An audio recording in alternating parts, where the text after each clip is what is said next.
지난 한 주간도 하나님의 은혜로 살아왔음을 고백하면 아멘 하시길 원합니다. 우리 좌우에 계신 분들 누가 오셨는지 한번 인사 나누죠. 참 잘하셨습니다. 하나님은 당신의 편이십니다. 하나님은 당신을 돕습니다. 할렐루야, 아멘. 우리가 가족 초청 새생명 축제 주간을 맞이하면서 이제 벌써 3주 차입니다. 지난 주간에 우리가 말씀을 받으면서 이 청동원 주일을 맞이하면서 주제가 가족은 거름이라고 하는 그러한 주제를 가지고 우리가 함께 말씀을 나누고 있습니다. 올라올 때 현관에 화분에 꽃이 조금씩 피기 시작하는데 그러한 꽃이 피우기 위해서 여러 영양분의 거름들이 심겨지고 또 보충해 줄 때 아름다운 꽃이 피게 되는 줄 믿습니다. 육신의 꽃도 피워야 되지만 영혼의 꽃이 피우게 할 수 있는 저와 여러분의 삶이 되기를 간절히 축원합니다. 그래서 지난주에 우리가 함께 말씀을 나눈 것 중에 빠지신 분들이 많아갖고 저 추석 연휴라 다시 점검하면은 이러한 신앙의 유산을 남겨주는 명품 가문이 되었으면 좋겠다, 그러한 말씀을 우리 함께 나눴지요. 그래서 누구를 예를 들었냐면 다윗이라고 하는 사람이요. 다윗이 솔로몬에게 이 죽음을 앞두고 마지막 유언을 남길 때 어떤 유언을 남겼습니까? 그가 왕이 오른 솔로몬에게 정치적으로 누구를 조심해라, 혹은 경제적으로 이렇게 해야 된다, 그래야 부강해진다, 그러한 것을 가르친 것이 아니라 유언을 남기면서 신앙을 남겼죠. 어떤 신앙이냐면 너는 하나님 앞에 대장부가 되어야 된다. 대장부, 용기 있고 담대한 삶을 살 수 있는 그런 사람이 된다. 그 대장부라는 뜻을 보면은 하나님께 매여 있는 사람이라고 하는 뜻을 갖고 있습니다. 네가 용기 있는 사람이 되되, 용기 있는 남자가 되되, 세상적으로 어떤 경험을 가졌기 때문에, 어떤 지식을 갖고 있기 때문에, 물질이 많기 때문에, 백이 있어서 그래서 용기 있는 사람이 아니라 하나님께 붙어 있기 때문에, 하나님이 함께하기 때문에 대장부가 되었으면 좋겠다. 그런 것이 다윗의 유언이었죠. 실제적으로 다윗은 그러한 삶을 살지 않았습니까? 시편 23편 4절 말씀을 통하여 내가 사망의 음침한 골짜기로 다닐지라도 해를 두려워하지 않을 것은, 그 이유가 뭐예요? 군사력이 있기 때문입니까? 많은 물질을 갖고 있기 때문입니까? 그게 아니라 그가 두렵지 않고 담대하고 용기 있었던 삶을 살았던 이유는 주께서 나와 함께 하심이라. 이것을 솔로몬에게 주길 원했던 것이죠. 여러분, 이러한 신앙들을 유산으로 남길 수 있는 저와 여러분 되기를 간절히 축원합니다. 두 번째 유언했던 게 뭐냐면 너는 대장부가 되라, 하나님께 붙어 있어서 용기 있는 사람이 되라. 두 번째는 하나님의 율례의 말씀들, 하나님의 말씀을 지켜 행하는 사람이 돼야 하나님께 형통한 길로 인도하신다. 그 형통의 삶을 살기를 원한다면 말씀을 지켜 행하도록 하라고 하는 그러한 유언을 남기죠. 이러한 삶을 살기를 원했던 것이 다윗이었습니다. 그래서 마지막 결론 부분에 한 사람을 소개했죠. 락펠러가 하는 사람, 락펠러라고 하는 세계 최고의 거부였던 락펠러는 그가 그렇게 거부가 되었던 이유, 그 이유를 묻자 우리 부모로부터 유산을 받았기 때문입니다. 기자들이 생각할 때는 아니 아무런 유산도 없는 가난한 부모였는데 아니 어떤 유산을 받았기 때문입니까? 물어볼 때 두 가지를 얘기하잖아요. 락펠러가 고백한 것은 첫째, 내가 부모로부터 받았던 유산은 11조의 유산입니다. 그 8살 때 20센트를 주면서 이 11조를 띄고 하나님 앞에 드리면 하나님께서 너희 삶 가운데 더 넘치도록 부어주신다고 하는 그 신앙을 유산으로 남겼기 때문에 그 평생 동안 따라하다 보니까 어느 날 50세가 된 어느 날 뒤를 돌아보니까 거부가 되어 있었다고 하는 그런 고백이었죠. 또 하나는 항상 말씀 생활하는 데 있어서 부모가 가르쳤던 건 너는 예배 때마다 앞자리에 앉아서 은혜 받기를 원한다. 그게 유언이었습니다. 그게 교육이었습니다. 그 유산을 받고 이 락펠러는 일평생 동안 주일을 섬기는데 800명 이상이 모이는 교회에 출석하는데 항상 앞자리에 앉아서 그 앞자리에 앉기 위해서 다른 사람보다 30-40분 일찍 나와서 앞자리에 앉고 또 30-40분 뒤늦게 기도하고 나갔던 그러한 삶을 살았다는 것이죠. 나는 부모로부터 이러한 유산을 받았기 때문에 하나님께서 나를 이렇게 형통한 길로 인도해 주셨다고 하는 그러한 간증에 대해서 지난 시간에 우리가 배웠습니다. 여러분, 신앙에 유산을 남겨줄 수 있는 명품 가문이 되기를 간절히 축원합니다. 여러분, 오늘 말씀 가운데는 셋째 주를 맞이하면서 이러한 가정이 되었으면 좋겠다. 특별히 롯의 가정을 보면서요, 롯의 실수를 보면서 올바른 것을 선택하는 모습을 자녀 세대에게 보여줄 수 있는 부모 세대가 되었으면 좋겠다. 그러한 주제를 가지고 우리가 함께 말씀을 나누길 원합니다. 여러분, 롯이라는 사람 압니까? 롯? 롯이라는 사람을 잘 알죠. 이 인간적인 이력으로 얘기한다면요, 아브라함의 조카입니다. 그래서 우리가 롯을 볼 때는 롯에 대해서 일평생을 잘 집중적으로 보는 게 아니라 주로 롯에 대해서 듣고 들었던 분들은 아브라함 이야기할 때 조연으로 등장하는 롯으로 많이 봤을 거예요. 오늘은 롯의 이야기가 창세기 13장, 14장, 19장에 나와 있거든요. 롯의 일평생을 보면서 롯이 왜 실패한 인생을 살게 될 수밖에 없었는지 그 이유를 살펴보면서 함께 은혜 받기를 원하는 것이죠. 롯의 일생은 13장, 14장, 19장에 나와 있는데 13장은 뭐냐면 가나안 땅에 도착한 아브라함과 함께 도착한 롯이 이제 아브라함의 식구들, 목자들과 싸움이 일어나 갖고 다투게 되고 갈라지는 모습이 13장에 나옵니다. 그리고 창세기 14장은 그 소돔과 고모라 성을 선택해서 갔던 롯의 가정에 환란이 겹치죠. 막 전쟁이 일어나서 재물을 빼앗기고 포로로 잡혀갔다가 아브라함이 구출해 주는 장면이 창세기 14장에 나옵니다. 창세기 19장은 소돔과 고모라 성이 너무 죄악이 많자 하나님께서 심판으로 작정하는데 누구의 기도 때문에요? 아브라함 이 삼촌의 기도 때문에 롯의 가정을 구출해 달라고 하는 그 기도 때문에요. 롯의 가정에 두 천사를 보내서 이 롯의 가정을 소돔과 고모라 성의 멸망 가운데서 구원해 주는 장면이 창세기 19장에 나오는 것이죠. 이 세 장에 보면 롯의 일생이 거의 다 나오고 있습니다. 그러면 여러분 오늘 말씀을 통하여서 롯이란 어떤 사람이고 또 어떠한 모습, 잘못된 모습이 있었는지 그 잘못된 모습이 자녀 세대에 어떠한 영향을 끼쳤는지 함께 살펴보면서 우리가 은혜 받기를 원합니다. 먼저 이 롯은 어떠한 이력을 갖고 있습니까? 아까 얘기했던 대로 롯의 아버지는 누구냐면 하란이라는 사람입니다. 하란이 누구냐면 창세기 12장 바로 앞에 11장 말씀 보면 아브라함의 아버지가 나와요. 아브라함의 아버지가 누군지 아십니까? 데라입니다. 데라. 데라라고 하는 아버지 데라가 세 아들을 낳습니다. 첫째 아들은 누구냐면 아브라함, 그 다음에 두 번째가 나홀, 세 번째가 누구냐면 하란입니다. 이 하란 세 번째 아들이 낳은 아들이 또 누구냐면 롯이에요. 롯. 그러니까 이 데라에 있어서는 손주뻘이죠. 손주뻘. 근데 이 아버지 하란이 공교롭게도 일찍 죽습니다. 그러니까 이 손주를 누가 키우냐면 할아버지인 데라가 키웁니다. 그러면서 갈대아 우르를 떠나서 데라가 식구들을 데리고 이제 가나안 땅으로 가는 중에 하란이라고 하는 이름하고 지명하고 비슷한데 똑같은데 하란이라는 지역에 중간에 머물면서 거기서 지내다가 이 가나안 땅으로 가다가 말고 거기서 멈춰서서 지내죠. 그때 데라 할아버지가 죽습니다. 그러니까 롯이 할아버지 밑에서 자라는데 이제 더 이상 키울 사람이 없자 아마 데라가 유언을 남겼겠죠. 누구에게? 아브라함에게. 아브라함아, 네가 큰 아들이니까 너의 조카 롯이 있는데 하란 네 동생이 일찍 죽지 않았냐? 네 동생이 낳은 롯을 네가 좀 보살펴주고 오란다. 아마 그래서 아브라함이 롯을 데리고 이제 일평생을 사는 것이죠. 그런데 롯을 데리고 이제 아버지 데라가 죽자 아브라함이 조카 롯을 데리고 가나안 땅, 하나님 지시한 땅, 그 가나안 땅으로 내려가게 됩니다. 그 가나안 땅에서 이루어진 일이 오늘 본 말씀 속에 나와 있는 거예요. 가나안 땅에 도착하자 롯의 가정의 목자들과 또 아브라함의 목자들과 다툼이 일어납니다. 왜냐하면 그때 당시에 직업이 뭐냐면 사업을 하는데 목축업을 했거든요. 양과 이 가축들을 키우는 그런 일을 하는데 목축업도 농사와 똑같이 중요한 게 있죠. 뭐냐면 물입니다. 물이 중요하고 물을 중심으로 해서 초장이 형성되니까 이 양을 키우고 새끼를 낳게 하려면 살을 찌우게 하려면 물이 있는 곳을 찾아야 되는데 물이 있는 곳은 많이 없거든요. 한 군데를 정해놓고 거기에서 롯의 목자들과 아브라함의 목자들끼리 서로 우리 물이다 니네 물이다 막 싸우고 다투다 보니까 아브라함이 볼 때 너무 속상한 거예요.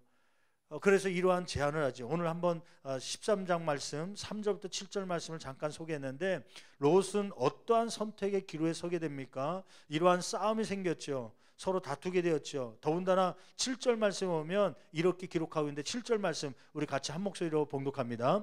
그러므로 아브라함의 가축의 목자와 롯의 가축의 목자가 서로 뭐 했다는 거예요? 무엇 때문에 다툰 거예요? 물 부족 때문에 물을 서로 찾으려고 하다 보니까 서로 다투게 된 것이죠. 근데 문제는 다투는 것도 문제지만 그 다투는 것을 누가 보고 있는 거예요? 계속 읽어보니까 서로 다투고 또 가나안 사람과 브리스 사람도 그 땅에 거주하였는지라. 그러니까 하나님의 백성 그 가족 이 아브라함과 조카 롯이 싸우는 것을 누가 보냐면 세상 사람인 가나안 사람과 브릿 사람이 그 땅에 거주하면서 보고 있는 거예요. 아브라함이 볼 때 하나님 백성들이 싸우는 걸 세상 사람이 보면 덕이 되지 않으니까 제한을 하는 것이죠. 그래서 8절 9절 말씀 보면 아브라함이 롯을 부릅니다. 그래서 뭐라고 얘기합니까? 8절 9절 같이 한 목소리로 봉독합니다. 아브라함이 롯에게 이르되 우리는 한 친족이라 한 혈통이라는 것이죠. 같이 피를 나눈 삼촌과 조카지간인데 우리가 친척인데 어떻게 싸울 수 있냐. 그 다음에 계속 읽어볼까요? 나나 너나 내 목자나 네 목자나 서로 다투게 하지 말자. 9절 네 앞에 온 땅 있지 아니하냐. 나를 떠나가라. 네가 좌하면 나는 우하고 네가 우하면 나는 좌하리라. 이 다툼이 없게 하기 위해서 그러면 지역을 나눠서 이 사업을 해야겠다 생각하고 이 아브라함 삼촌이 조카 롯을 불러서 얘기하죠. 야 롯아, 네가 이 싸울 필요 없이 이 넓은 땅이 있으니까 네가 바라보고 네가 한 땅을 선정해라. 네가 좌하면 나는 우할 것이고 네가 우를 결정하면 나는 좌측으로 갈 거니까 네가 결정해라. 그 순간이 이제 선택의 기로에 쓴 겁니다. 여러분 땅을 보면서 어떤 기준으로 보겠습니까? 한국 사람 같으면 이 해가 어디 남양 쪽으로 뜨는 데가 어딘가 보기도 하겠죠. 아마 이 롯은 목축업을 하고 있었기 때문에 그 사업을 잘할 수 있는 곳을 선택한 것 같아요. 어떤 기준으로요? 물이 넉넉한 곳을 찾은 것 같습니다. 10절 말씀 볼까요? 이렇게 기록하고 있어요. 10절 말씀 같이 한 목소리 봉독합니다. 이에 롯이 눈을 들어 요단 지역을 바라본즉 소알까지 무엇이 온 땅에 물이 넉넉하니. 거기 한번 밑줄 한번 가볼까요? 소알까지 온 땅에 물이 넉넉하니. 그 다음에 계속 읽어봅니다. 여호와께서 소돔과 고모라를 멸하시기 전이었으므로 여호와의 동상 같고 애굽 땅과 같았더라. 여러분 한번 질문해 볼게요. 여러분에게 하나님께서 얘야 내가 어디든 허락할 테니까 네가 한번 땅을 정해봐라. 이사를 해야 되는데 어디로 갈까 이사 장소를 정할 때 어떤 기준으로 가시겠습니까? 아마 요즘에 성도들이라면 이런 생각을 하겠죠. 뭐니 해도 3, 40대는 자녀 교육이 최고니까 자녀 교육을 할 수 있는 학군이 좋은 곳 찾든지 학교랑 가까운 곳을 찾겠죠. 혹은 이제 40대, 50대 되면 직장 생활 이런 것들이 또 감안을 해야 되니까 직장과 가까이 쓰는 것. 저 강남까지 가게 여기서부터 머니까 이 강남과 가까운 직장과 좀 교통편이 한 번에 갈 수 있는 그러한 장소, 적당한 곳을 찾겠지요. 때로는 연세가 드신 분들 가운데는 아침마다 운동을 해야 되고 서울공원 가서 좀 한 바퀴 돌려면은 그래도 공원 근처가 좋겠다 해갖고 그러한 것을 찾는 경우가 있겠습니다. 아마 각자의 상황에 따라 기준을 두고 이 집들이나 사업장을 혹은 직장을 구하기도 하겠죠. 근데 성도가 구할 때 가장 먼저 생각해야 될 것이 있죠. 그것은 뭐냐면 신앙입니다. 내가 어느 곳에 가야 신앙생활을 잘할 수 있는지 그것이 이사에 좀 생각할 수 있는 기준이 될 수 있는 저와 여러분 되기를 간절히 축원합니다. 이게 1세대 부모 세대에는 이게 있었거든요. 근데 젊은 세대로 갈수록 이 생각이 많이 없어지고 아까처럼 교육이나 아니면 직장의 문제나 아니면 또 다른 여러 가지 환경에 따라서 좀 마트와 가까운 곳에 가기를 원하고 막 그런 거 찾다 보니까 교회와 점점 멀어지는 경우가 있습니다. 물론 교회가 멀어지더라도 거리가 멀어지더라도 마음만은 무슨 중심으로 있어야 돼요?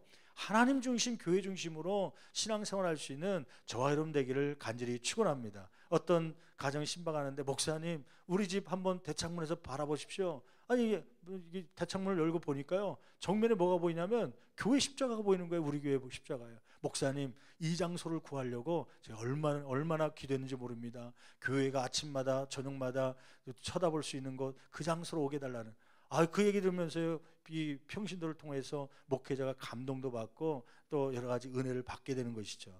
여러분 최소한 그러한 마음 그러한 자세로 신앙생활 해야 될 거 아닙니까? 제가 만약에 롯이라면 진짜 바른 신앙의 롯이었다면 이 아브라함이 선택하라 할 때 무엇을 선택했을까요? 어떤 기준을 가지고 선택했을까요? 지금 이 장소는 어디냐면 베델입니다.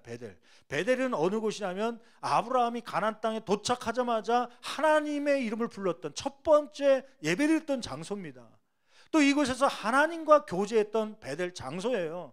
이 장소에서 아브라함이 롯에게 얘기합니다. 야, 네가 장소를 선택해라. 네가 선택하면 내가 피하겠다. 그런 롯은 하나님으로부터 복을 받았고 하나님으로부터 보호받는다, 인도받는다를 철저하게 믿었다면 베델을 떠나지 않고 삼촌 나 이곳에서 제단을 쌓았고 이곳에서 하나님 만났으니까 이곳에 그냥 있겠습니다.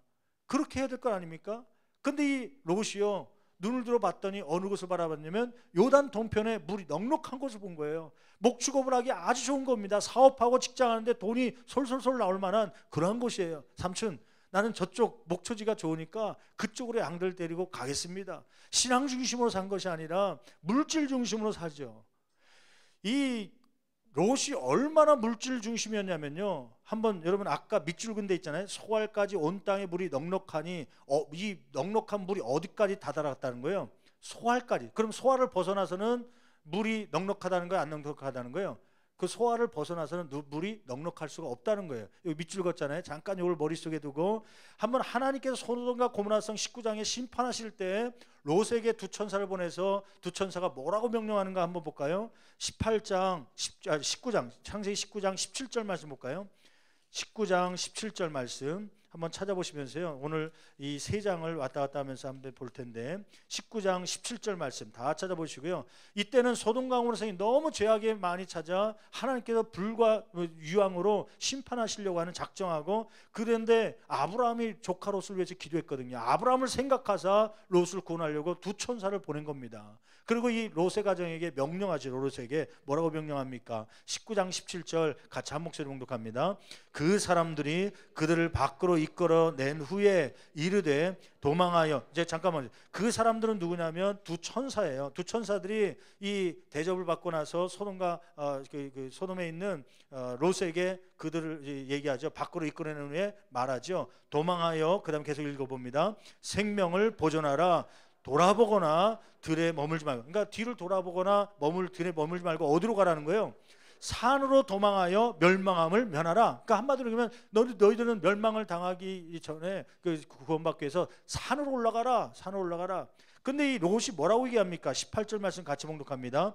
롯이 그들에게 이르되, 두 천사에게 이르되, 내 주여 그리 마옵소서 산으로 올라가게 말하 주십시오. 왜요? 19절 말씀 이러한 요청하죠. 같이 봉독합니다.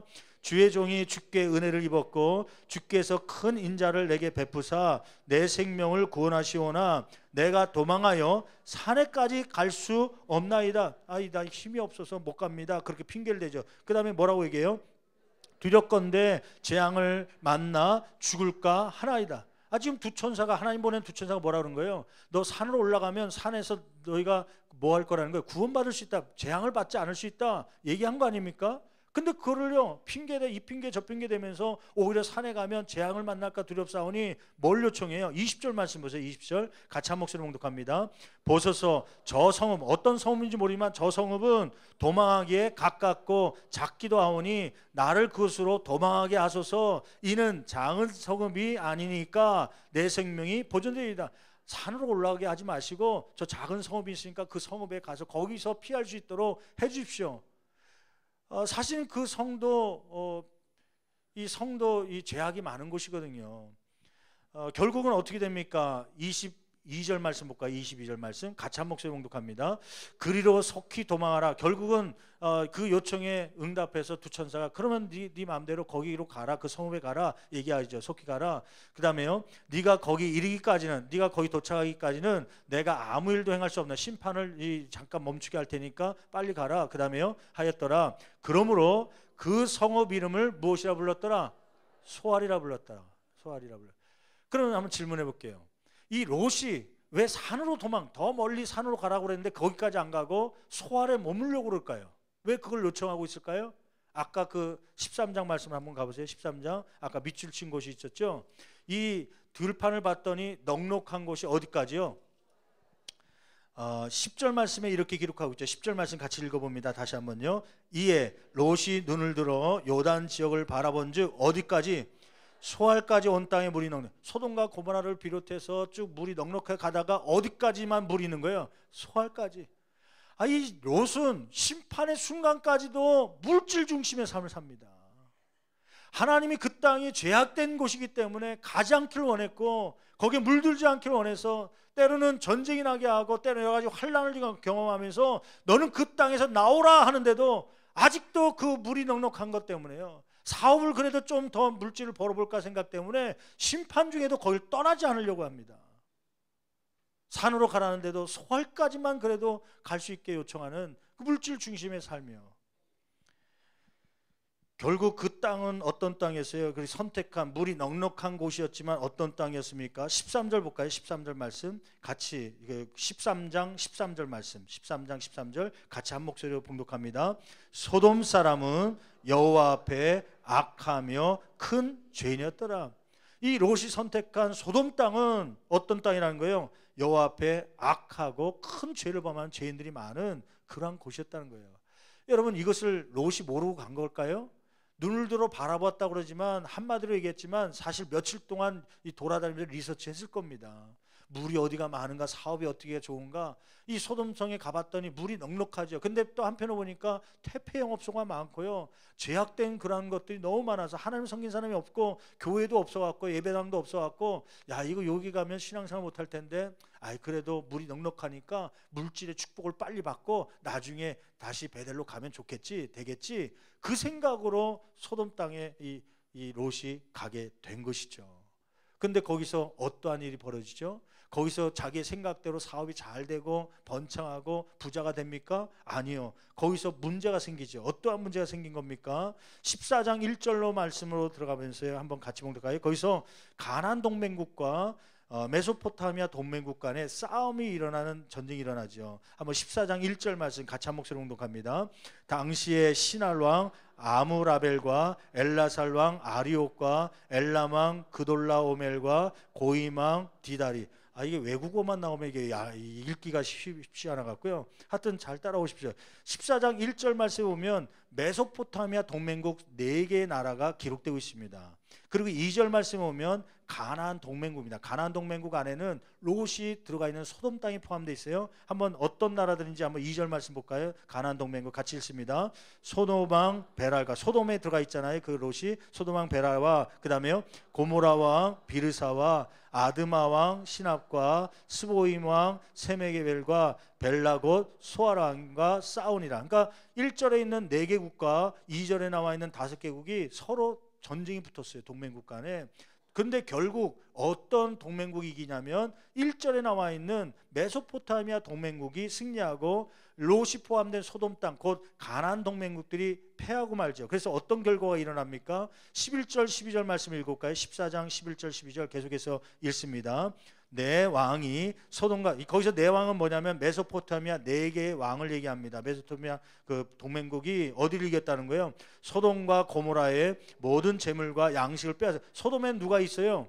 롯이 있죠. 거기가 사업이 잘 되고 번창할 줄 알았는데 그거 전쟁이 나갖고 패하고 맙니다. 그래서 함께 이 잘못된 경제 또 정치 이러한 것으로 전쟁에 패한 국가에 속하게 된 거죠. 12절 계속 읽습니다. 소돔에 거주하는 아브라함의 조카 롯도 어떻게 됐다는 거예요? 포로 잡혀가는 거예요. 그 다음에 그 재물까지 노력하여 갖다 다 빼앗긴 거예요. 재물도 빼앗겨. 재물을 벌기 위해서, 사업을 더 번창시키기 위해서 소돔 땅에 들어갔는데 오히려 그 재물을 어떻게 됐다는 거예요? 갖고 간 재물까지도 다 빼앗기고 완전 알거지가 됐을 뿐만 아니라 이 롯의 가정은 다 어디로 잡혀간 거예요? 포로로 잡혀간 거죠. 완전히 망한 것이죠. 이 사실을 누가 듣게 되냐면 아브라함이 듣습니다. 조카 롯이 이렇게 끌려가고 재물을 다 빼앗겼다는 얘기를 듣고 아브라함이 이 집안에 훈련된 318명의 훈련된 군사들을 데리고 그 롯을 구하러 가죠. 결국 롯을 구하고 재물, 소돔성에 빼앗겼던 모든 재물을 가지고 다시 찾아오면서 어떤 일이 벌어지냐면, 여러분 21절 23절 말씀 볼까요? 거기에 보면은 이 물품들을 막 그 전리품들을 가지고 아브라함과 롯이 내려올 때 누구를 만나냐면 소돔 왕을 만납니다.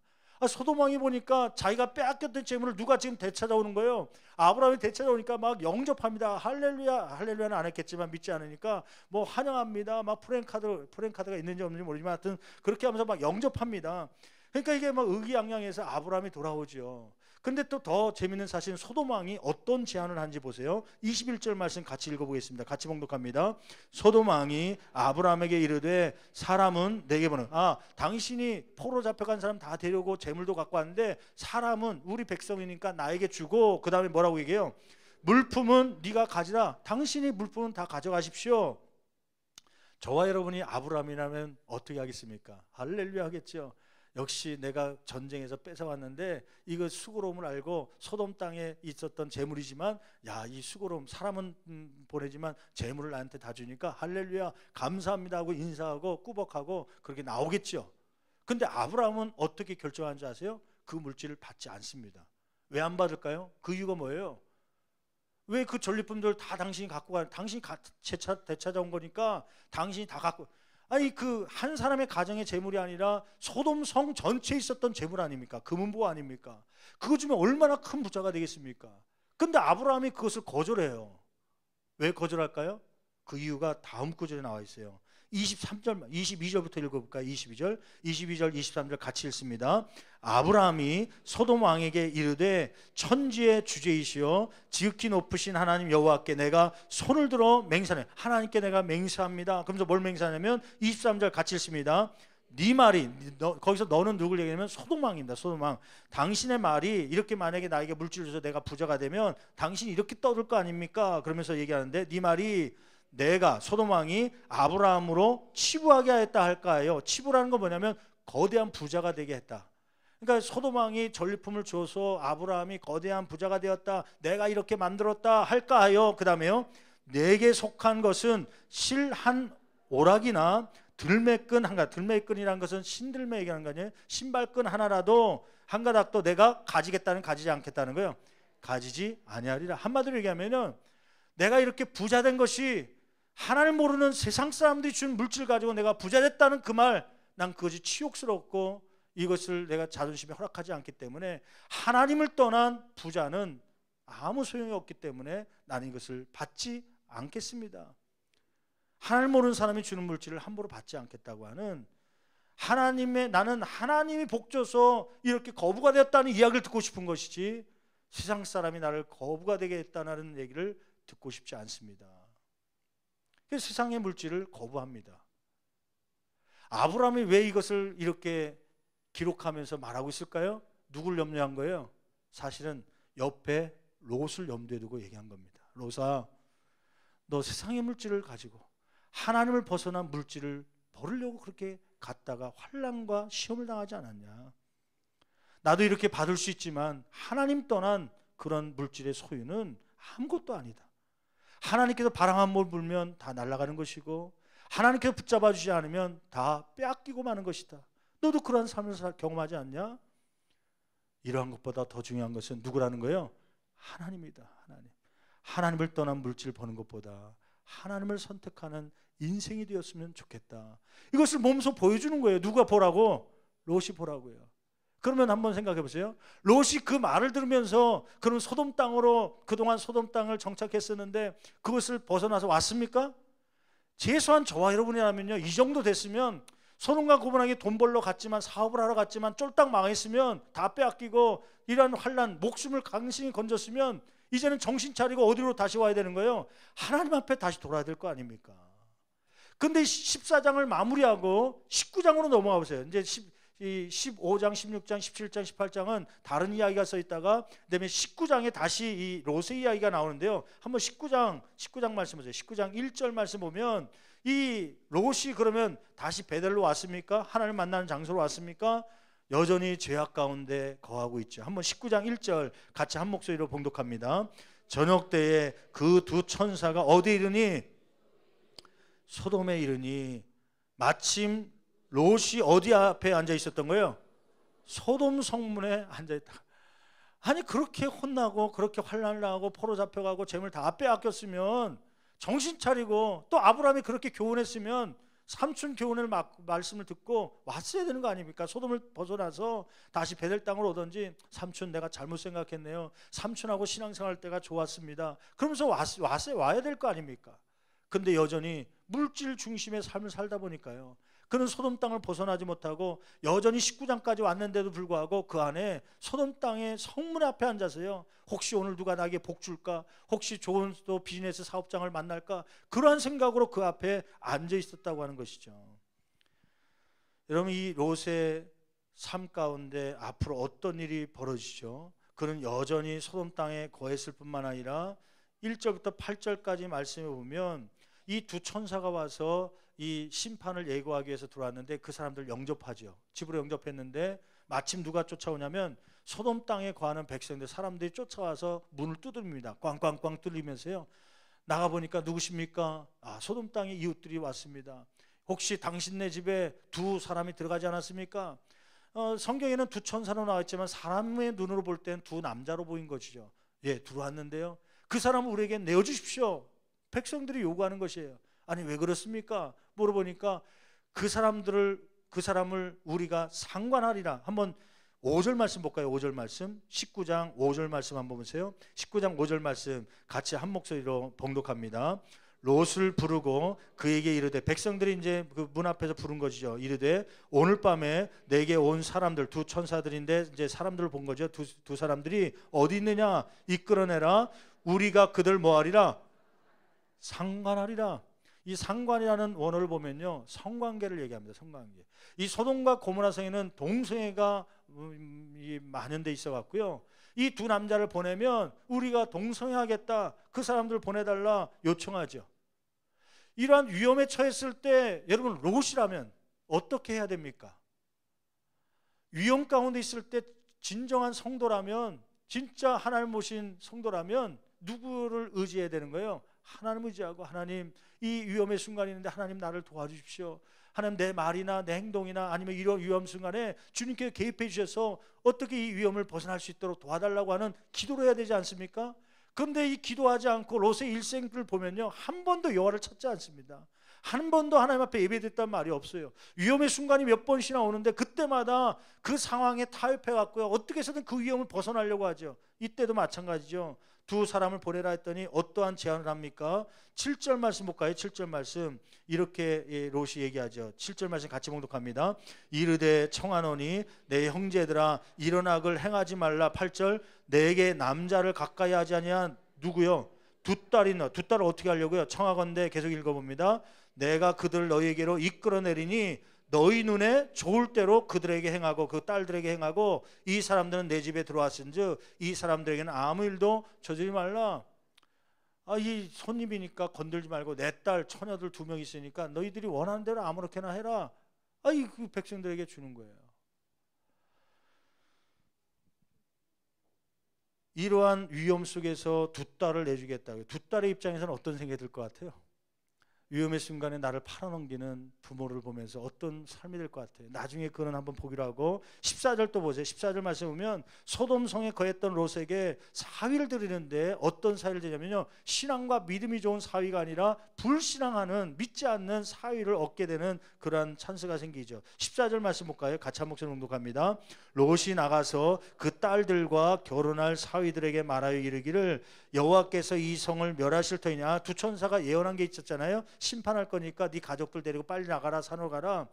그래서 그것을 이제 가족들한테 얘기하는데 특별히 두 딸과 결혼하려고 하는 사위 남자친구들에게 얘기하죠. 그 남자친구들에게 이 성을 멸하실 터이니, 그 다음에 계속 읽어볼까요? 너희는 일어나 이곳에서 떠나라 하되. 근데 그 사위들이 어떻게 됐다는 거예요? 그의 사위들은 무엇으로 여겼더라? 농담으로 여겼더라. 무슨 하나님이 어디 있다고, 하나님 무슨 심판을, 뭐 이렇게 잘 사는데 불가이왕으로 뭘 내리겠는가. 그렇게 불신앙 가운데 있었던 사위들입니다. 그러니까 이 사위감도 고르는데요, 뭐 연애했는지 아니면 부모가 맺었는지 모르지만 제약 가운데 있다 보니까, 물질 중심으로 살다 보니까 신앙인이 들어오지 않고 불신앙자들이 가정 안에 들어오는 것이죠. 결국 그 사위들은 나오지 못하고 죽지 않습니까? 멸망당하지 않습니까? 뿐만 아니라 그의 아내의 삶은 어떻게 됩니까? 아내 한번 24절 26절 말씀 보면 그 아내는 같이 나오다가 무엇이 생각나세요? 한번 24절 26절 같이 봉독합니다. 여호와께서 하늘 곧 여호와께로부터 유황과 불을 소돔과 고모라의 비같이 내리사 그 성들과 온 들과 성에 거주하는 모든 백성과 땅에 난 것을 다 엎어 멸하셨더라. 26절. 근데 롯의 아내는 어떻게 됐다는 거예요? 롯의 아내는 어디를 돌아보면, 왜 뒤를 돌아본 거예요? 절대 돌아보지 말라는 거는 미련을 갖지 말라는 거거든요. 근데 이 소돔과 고모라 성에 불비를 내리면 막 유황을 내리고 심판할 때 나오는데 뭐가 생각난 거예요? 집에 두고 온 냉장고, 얼마 전에 사놓은 텔레비전, 이런 걸 생각나면 미련이 있어서 뒤를 돌아보다가 결국 무엇이 됐다는 거예요? 소돔 기둥이 되었더라. 이 아내는 이 남편이 물질 중심으로 사니까 아내도 거기에 따라서 영향을 받아서 물질을 밀어남고 살다가 결국 소금기둥이 되어서 죽고 마는 것이죠. 그럼 그 두 딸들은 결국은 어떻게 됩니까? 그 두 딸들이 작당을 하죠. 어떤 작당이냐면 19장 32절 보세요. 32절. 이제 그 심판이 다 한 다음에 이제 산으로 가서 굴에서 지내는데 이 딸들이 이러한 작당을 합니다. 32절 말씀 한번 같이 봉독합니다. 우리가 우리 아버지에게 술을 마시게 하고 동침하여 우리 아버지로 말미암아 무엇을 이어가자? 후손을 이어가자. 아니 엄마도 없으니까 어떻게 아들 낳아야 되는데 우리 딸만 있으니까 아들 낳게 하는데 누가 대신하자는 거예요? 엄마 역할을 우리가 하자 해서 술 마시게 하고 첫째 날은 큰 딸이더라고 다음 날은 둘째 딸이 술 마시게 하고 둘째 날이 들어와서 임신하죠. 그래서 어떻게 합니까? 37절 38절 볼까요? 같이 읽어봅니다. 큰 딸은 아들을 낳아 이름을 누구의 아들이에요? 이 아버지의 아들 아니에요? 지금 롯의 아들 아닙니까? 지금 딸이 아버지의 아들을 낳은 거예요. 그 이름을 뭐라고 그런 거예요? 모압이라 했다. 이 모압은 나중에 어떤 조상이 되는 거예요? 모압의 조상이요. 그러니까 모압 그 족속인데 모압 족속은 이스라엘의 철천지 원수였습니다. 일평생 장애물이 된 것이죠. 하나님의 백성이 장애물이 되고, 다 38절 또 읽어볼까요? 작은 딸도 아들을 낳아 이름을 베남미라 하였으니 오늘날 암몬 자손의 조상이었더라. 그러니까 모압과 암몬은 이스라엘 출애굽을 보면 항상 이스라엘의 하여튼 원수, 철천지 원수가 되어갖고 장애물 역할을 하는, 하나님의 백성을 방해하고 핍박하는 그러한 족속으로 남게 됩니다. 명품 가문이 아니라 오히려 하나님의 백성을 핍박하는 가문으로 남게 되는 것이에요. 누가요? 이 두 자녀들이요. 그러면 질문해 볼게요. 이 두 자녀가 비윤리적인 생활을 하고 이렇게 어려운 순간에 순간적으로 빠르게 이 위험을 나갈 수 있는 그러한 상황에 타협하는 그러한 생활을 하는 이유는 무엇입니까? 아버지의 선택, 처음부터의 선택이 잘못된 거 아닙니까? 그 눈을 들어 바라볼 때 물이 넉넉한 곳을 봐야 되는 것이 아니라 하나님을 잘 섬길 수 있는 장소를 봤어야 되는 거 아닙니까? 그 한 번의 선택이 아내를 죽게 만들었고, 그 한 번의 선택이 이 딸들이요 성적으로 문란해지고, 또 두 자녀뿐만 아니라 그 가문이 하나님의 백성을 핍박하고 못 살게 하는 장애물이 되는 그런 가문으로 만든 거 아닙니까? 누구의 책임입니까? 롯의 책임이죠. 한 번의 순간의 선택을 잘못했기 때문에요. 여러분, 저와 여러분들 가운데 혹시 롯처럼 그러한 선택의 기로에 있다면 올바른 선택을 자녀들에게 보여줄 수 있는 저와 여러분 되기를 간절히 축원합니다. 아버지는 물질 중심의 삶이야. 물질만 벌면 돼. 어떻게 거짓말을 하든 어떻게 삶을 살든 물질만 벌면 아버지는 좋아하니까, 용돈 많이 주면 좋아하니까 그렇게 살자. 그것이 아니라 물질을 벌지 못할지라도 하나님을 잘 섬기는 가정은 이렇게 돼야 된다. 그것을 보여줄 수 있는 부모 세대가 자녀에게 보여주신다면 자녀 세대가 헛된 길로 가겠습니까? 제가 지난 3년 동안 공부하면서 이제 대학원 박사 과정을 공부하면서 이제 뭐 그냥 항상 나가는 것만 있지 수입이 없으니까요. 그래서 항상 공부를 평생 동안 해야 되니까 목회자는, 그래서 가까운 학교에서 공부를 하면서 박사 과정을 하는데, 그 마지막 이제 졸업고사라는 게 있어요. 졸업고사. 지난 5월달에 이 졸업고사 때문에 좀 시험이 들 만한 일이 있었어요. 뭐냐면은 졸업고사를 이제 준비하는데 과목을 두 과목 보는 거죠. 이제 실천 신학 쪽에 이제 박사과정이니까 거기에 세분화 시켜서 이제 한 과목당 10권, 15권을 추천해 주셔서 그 책 가운데 15문제를 이제 예제를 줍니다. 그리고는 그 예제 가운데 7문제를 쓰게 하는 거예요. 논하라, 기술하라. 그래갖고 A4 용지 막 이러한 종이에다가 앞뒤로 막 10장, 5장 이상을 막 빡빡하게 써야 되는, 암기해갖고 막 다 써야 되는 게 자기 생각을 쓰는 건데, 이제 그걸 이제 15문제를 먼저 줍니다. 그 가운데 7문제를 내겠다는 거죠.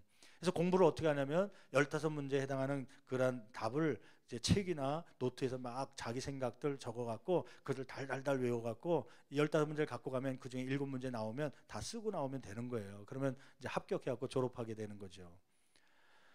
그게 이제 5월 달에 있었는데, 시험 15문제를 받고 준비를 다 해갔죠. 다 적고 이제 암기하는 찰나에 무슨 일이 벌어졌냐면, 저희 집에 요셉이 둘째 애가 병원에 입원하는 일이 생겼잖아요.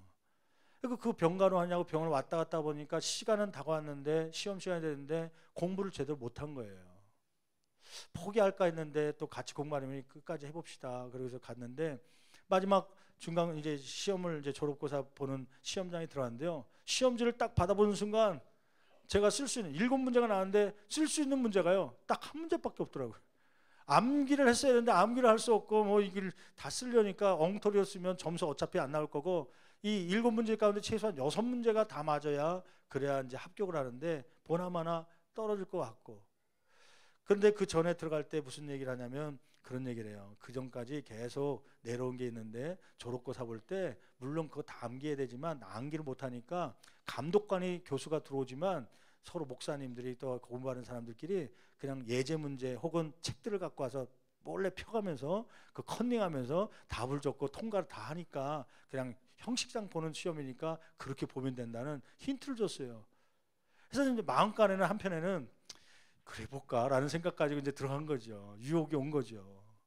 한 문제밖에 풀 수 없는데 순간적으로 갈등이 생기더라고요. 이거를 책을 펴서 혹은 답안지 써간 게 있는데 그걸 펴서라도 좀 베껴가면서 이 시험을 통과해야 될까? 그러면 이제 3년 동안 공부한 게 마무리 될 텐데 아니면 이거 모르는 거 다 덮어두고 그냥 나가야 되는가? 여러분 어떻게 하는 게 정상적인 겁니까? 말을 못하는 이유가 아마 다른 쪽에 생각을 하고 있기 때문인 것 같은데 목회자니까 갈등이 생기는데 목회자도 그런 갈등이 생기더라고. 볼까 말까. 근데 그 감독도 은근히 보라고 딴짓하고 있더라고요. 그래서 이거 3시간 동안 시험 보는데 슬쩍 보면서 쓸까 말까 하다가 순간적으로 눈 감고 기도하는데 가만히 묵상하는데 하나님께서 제 마음 가운데 주시는 음성이 있었어요. 고목사야, 사람이 주는 성적보다 중요한 것은 하나님이 주는 성적이다. 너는 어떤 것을 선택하기를 원하느냐. 그 마음의 음성이 들리는데요. 사람의 성적보다 중요한 게 하나님이 주는 성적인데 베꼈으면 하나님의 성적이 떨어질 것 같아요. 사람의 성적은 붙을지 모르지만 10분 만에 고민하다가 시험지와 답안지를 들고 교수 앞에 갔습니다. 감독자 앞에 가서 덮어놓고 나왔습니다. 그 감독자가 저를 위아래로 쳐다보더니 왜 나가느냐는 식이에요. 죄송합니다. 그래서 나오는데요. 이 감독자가 슬쩍 얘기하는 게 아니 좀 아는 대로 좀 뭐라도 써보세요. 그럼 점수 줄 테니까. 왜냐하면 저는 공부할 때 이런 자부심이 있어요. 저 학교는 나를 졸업시켜야 내가 유명한 게 아니라 저 학교가 유명해질 거다. 왜냐하면 나 같은 사람 떨어뜨리면 저 학교 어떻게 사냐 그런 생각 갖고 있거든요. 신월동교회 고신훈 목사를 붙여줘야 저 학교가 유명해지는 거지. 내가 저게 꿀릴 거 없다. 항상 그런 자부심이 있어갖고 그분이 그런 생각 갖는 것 같아요. 대충이라도 쓰면 통과시켜 줄 테니까 대충이라도 쓰고 나가십시오. 그런 것 같아요. 아닙니다. 저는 쓸게 죄송한데 준비를 못 해갖고 그냥 나가겠습니다. 그래서 딱 덮어놓고 나왔죠. 속으로는 이렇게 멋있게 나오면 이분이 국민의 마음을 가져서 A, B 플러스라도 줄 줄 알았거든요. 근데 나중에 보니까 빵점 나오더라고요. 탈락됐어요. 근데 세상의 점수는 잘 나오지 못했을지라도 그 순간 하나님의 성적은 그래도 하나님께서 인정해 주시겠다 생각되니까요. 마음에 기쁨이 있는 거예요. 얼마 전에 아이들이 중간고사 시즌이 되었다는 거예요. 그래서 중간고사 보고 올 때 애들한테 물어봤죠. 누구라고 얘기하면 개인 프라이버시가 있으니까요. 야, 너 오늘 국어 몇 점 받았냐? 그랬더니 잘못 본 것 같대. 그래 잘못 봤도 그래도 60점 넘었을 텐데 몇 점 받았어? 그랬더니 60점 안 된대. 그러면 50점은 되겠지. 몇 점 받았는데? 그랬더니 37점 받았다는 거예요. 37점? 그래서 순간적으로요 화가 나기도 하지만 그 37점은 분명히 컨닝 안 한 점수예요. 컨닝 안 한 점수. 저는 중학교 때요 컨닝을 종종 했습니다. 죄송하지만 컨닝 페이퍼 만들어 갖고요 혹은 책상에다가 막 볼펜이나 연필로 써갖고요 그 슬쩍슬쩍 보면서 아니면 정답을 모르면 뒤로 살짝 봐서라도 공부 잘하는 애 지금 답을 보라도 10번 야 답이 뭐냐 물어보고 적는 게 저도 사실이 있었거든요. 이 아이의 마음 가운데 그게 없겠습니까? 자기가 아파서 아팠다 그러니까 또 걔인 줄 알고 개인 프라이 지금 이런 얘기 들으면 가서 너냐 그러지 마시고요. 걔가 스트레스 받아요. 너 37점 받았다며 그러면요 모른 체 하세요. 하여튼 그 아이가 30점 받는데 그 30점은 분명히 컨닝하는 점수예요. 컨닝하고서 어떻게 30점 받겠습니까? 그 아이를 부둥켜 안아주면서 이렇게 얘기했죠. 너도 하나님의 성적에 집중하는구나. 그래서 얘기했죠. 여러분, 그게 중요한 게 아닙니까? 이 아이가 그 병원에 갔더니 그런 얘기를 하더라고요. 아빠 시험 잘 봤어? 그래서 그때 그 얘기를 해줬거든요. 아빠 공부 못했지만 덮고 왔다. 왜 덮고 왔어? 아빠 공부 안 했어? 야, 네가 아픈데 아빠가 공부 어떻게 하냐. 근데 중요한 거는 사람이 평가하는 성적보다 하나님이 보는 성적이 더 중요한 거야. 모를 때는 모른다고 그냥 덮어놓고 알지. 그것도 컨닝한다 그러면 하나님 성적은 떨어진다. 그 일 했더니 이 아이가 그래도 그걸 지키냐고요. 비록 37점이지만 너무 고맙더라고요. 그래, 인생은 그렇게 사는 거다. 네가 모르는 거는 모른다고 솔직하게 얘기하고 거짓으로 거짓말로 사는 게 아니다. 조그만 거지만 이 아이가 인생을 살아가면서 더 큰 것에 이러한 정직함을 보일 수 있는 자녀가 된다면 얼마나 좋겠습니까? 미국에서 목회하는데 한 30대 중반의 그 부부가 교회에 오신 거예요. 방문한 건데 등록하려고 오셨어요. 식사를 같이 세 가족씩에서 하고 그 다음에 나가려고 그러는데 그 남자분이 보통 이제 부부가 오면 여자분에 의해서 남자분이 끌려오는 경우가 있는데 남자분이 굉장히 적극적이에요. 남자분이 그 아내랑 같이 저한테 그래요. 목사님, 이번 주간에 신방해 줄 수 있나요? 처음에 오자마자 세 가족인데 신방을 요청하는 거예요. 예, 알겠습니다. 어차피 우리가 세 가족 신방하려고 그러는데 예, 날짜를 잡아서 가겠습니다. 그래서 이제 신방 날 그 가정에 오게 된 것이요. 가게 됐는데 근데 기가 막힌 게요. 이분이 세 가족 초신자인데도 불구하고 뭐 나중에 들어보니까 어렸을 때쯤 교회를 몇 번 당하고 부모님 따라다 다니고 그 다음에는 신앙생활 안 했다는 거예요. 근데 초신자도 불구하고 신방상이 딱 준비되어 있고 그 위에 이렇게 컵에 물이 담겨 있는데 뚜껑까지 딱 닫아갖고요. 물잔하고 또 이렇게 물수건을 그 앞에다 딱 이렇게 해놓은 거예요.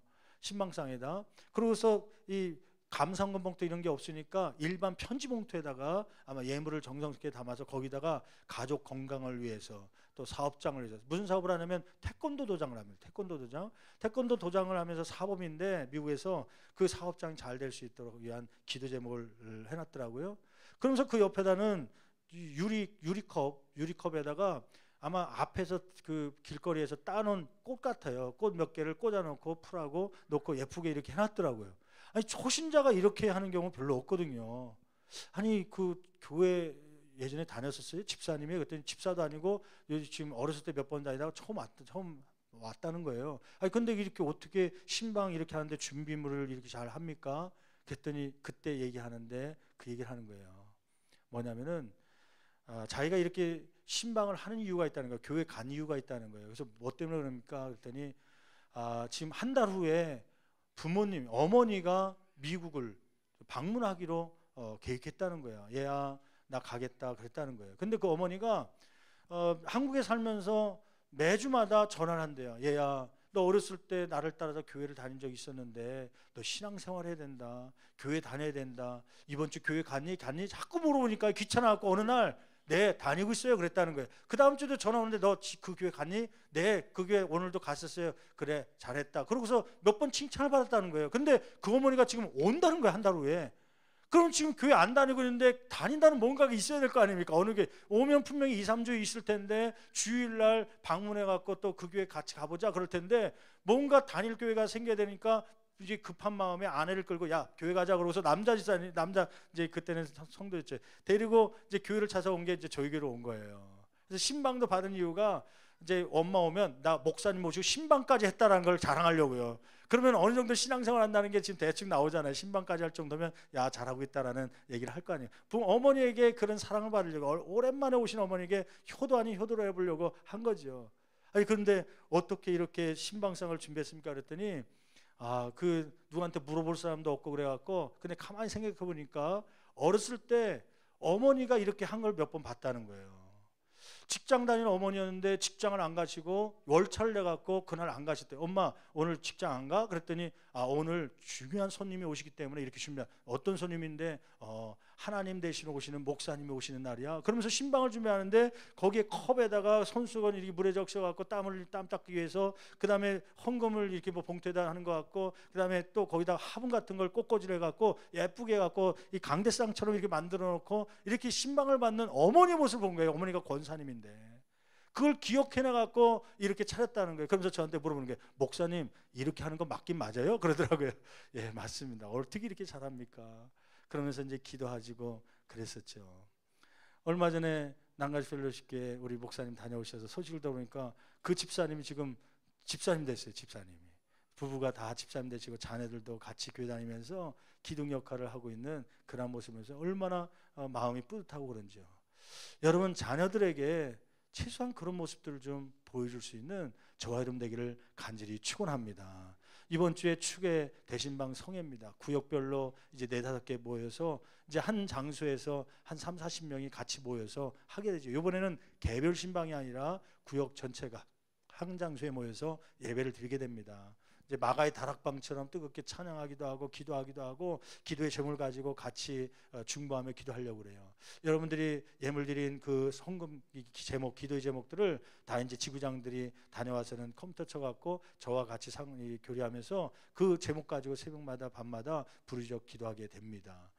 여러분, 이러한 일에 있어서요, 자녀 세대에게 좀 보여줬으면 좋겠어요.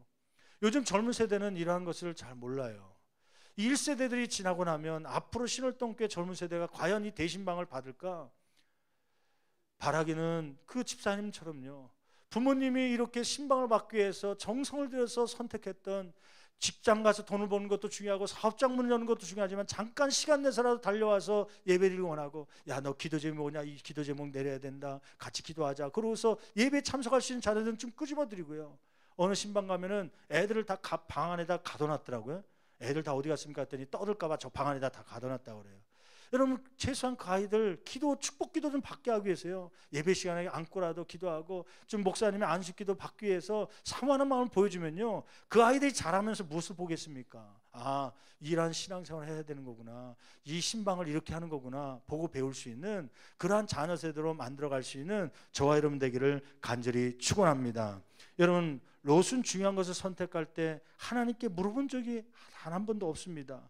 약탈당하며 또 험난한 세월 보내면서도 잘못된 선택을 접지 않고요, 계속 소돔 땅에 머물고 살았던, 자기 마음대로 생활했던 삶을 살았기 때문에 그의 가족의 또 가문이 이렇게 잘못된 길로 가는 것을 우리가 보지 않습니까? 바라기는 올바른 것이 무엇인지 말씀 안에서 선택하는 방법을 자녀들에게 알려줌으로, 보여줌으로 어떠한 상황 속에서도 상황에 타협하는 것이 아니라 하나님을 의지하고 의지하다가 훌륭하게 쓰임받는 자녀 세대로 양육할 수 있는 부모 세대인 저와 여러분 되기를 간절히 축원합니다. 축원합니다.